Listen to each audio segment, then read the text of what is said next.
Nous sommes au quartier Tinga, dans la commune de Yaoundé 2. Ici, un groupe de jeunes Camerounais a décidé de se lancer dans la formation professionnelle dans le cadre du groupe TEMA. Téléjeunes en ce jour a décidé de faire une inscription dans leurs locaux. La puissance de la plaque est fonction du nombre de modules contenus dans la plaque. Et la plaque contient justement... Lorsque nous y entrons, nous tombons à pic sur les soutenances de projets de fin d'études de deux apprenants en fin de formation. Il s'agit de Bouba et de Mbarga. On a pu réaliser que ce n'était pas facile. Nous vous félicitons pour le travail que vous avez fait et vous attribue la note de 16 sur 20, notamment la mention très bien également. Le travail est recevable et nous vous adressons la note de 7 sur 20, notamment la mention très bien. Ça s'est bien passé, tout s'est déroulé dans les bonnes conditions. Elle a duré combien de temps déjà? Cette formation a duré 6 mois, 3 mois de cours théoriques, 2 mois de stage à Estema, Academy Center, et 1 mois de préparation des projets de fin d'études. Bon, après cette formation, moi précisément, j'aimerais faire dans l'élevage, j'aimerais donc utiliser mes propres produits pour produire du gaz. C'était quoi l'objet de votre soutenance en ce jour ici?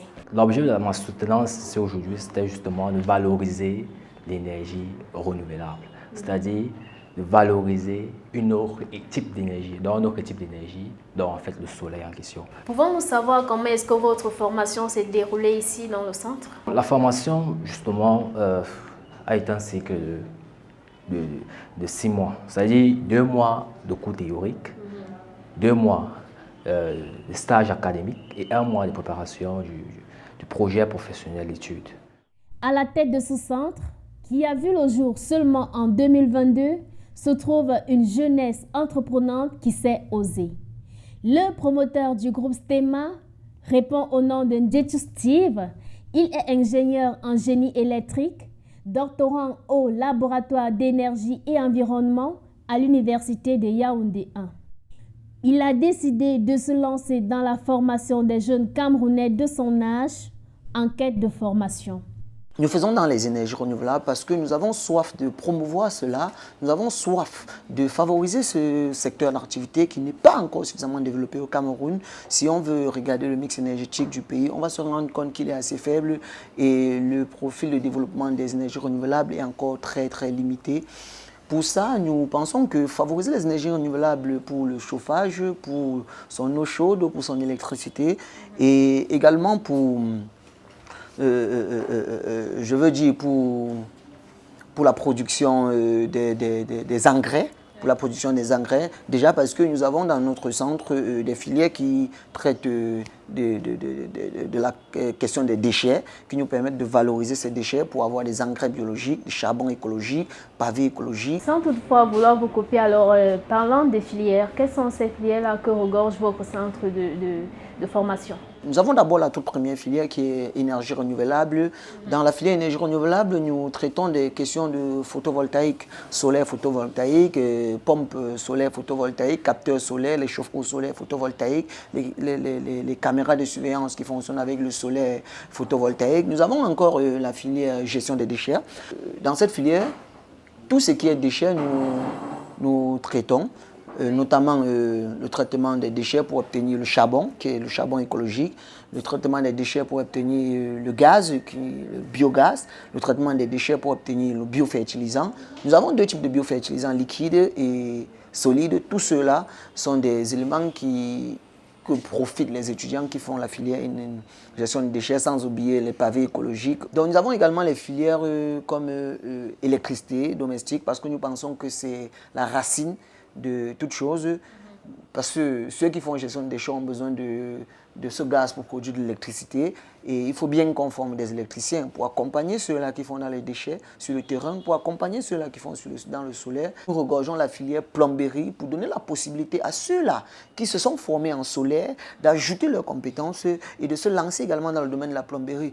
L'apprenant qui entre dans ce centre en ressort avec 2 diplômes, à savoir l'attestation de qualification professionnelle en abrégé AQP, et le diplôme de qualification professionnelle en abrégé DQP.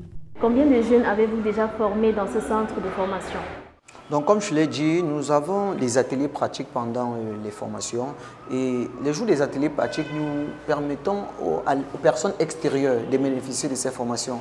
Sur cette base, nous pouvons dire un peu plus de 500 personnes parce que si nous avons 25 élèves dans notre centre de formation, toutes filières confondues, et le jour des ateliers pratiques, nous donnons la possibilité à toute personne extérieure de venir se former pendant les ateliers. D'où donc nous pouvons estimer le nombre de personnes à environ 400, sans compter les séminaires où nous sommes invités pour tenir, qui peuvent varier de 1 à 2 séminaires par mois. Mais maintenant, des personnes qui ont eu à suivre un cycle de formation normal et qui ont fini, nous pouvons compter environ 150 étudiants qui ont été formés. Que deviennent ces jeunes-là après la formation, ces apprenants-là dans votre centre? Dans la perspective de créer une communauté de personnes qui adhèrent à notre idéologie, qui est de favoriser les énergies renouvelables, toutes ces personnes, nous travaillons avec eux, soit en freelance, soit nous les accompagnons dans l'installation de leur unité artisanale. Donc à partir de là, nous pouvons compter déjà près de 5 unités que nous avons installées.